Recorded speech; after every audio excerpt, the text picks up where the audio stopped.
महत्त्वाची बातमी पहा सतर्क भारत मार्शल टाइम्सवर। ससून रुग्णालयात गोळीबार प्रकरणात मोठी कारवाई। 3 वर्षांपासून फरार असलेला आरोपी अखेर अटकेत। पुणे शहरातील ससून रुग्णालयात घडलेल्या थरारक गोळीबार प्रकरणातील मोक्का अंतर्गत फरार असलेला आरोपी अखेर पोलिसांच्या जाळ्यात अडकला आहे। बंडगार्डन पोलिसांनी ही महत्त्वाची कारवाई करत रोहित उर्फ तम्मा सुरेश धोत्रे वय 26 राहणार वडारवाडी याला अटक केली आहे। लोणी काळभोर येथील मोक्का गुन्ह्यातील आरोपी तुषार हंबीर हा येरवडा कारागृहातून उपचारासाठी 25 ऑगस्ट 2022 रोजी ससून रुग्णालयात दाखल करण्यात आला होता। त्यावेळी पोलीस बंदोबस्त असतानाच 5 आरोपींनी थेट रुग्णालयात घुसखोरी करत तुषार हंबीर याच्यावर कोयत्याने हल्ला केला।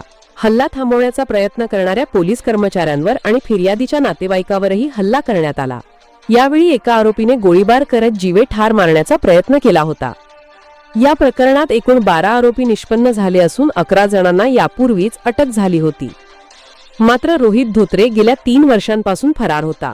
गुप्त माहितीनुसार वाघोलीतील केसनंद परिसरातून त्याला अटक करण्यात आली असून न्यायालयाने त्याला 17 डिसेंबर पर्यंत पोलीस कोठडी सुनावली आहे। या प्रकरणाचा तपास सहाय्यक पोलीस आयुक्त संगीता शिंदे अल्फोन्सो करत आहेत। आपण पाहतात सतर्क भारत मार्शल टाइम्स पुणे।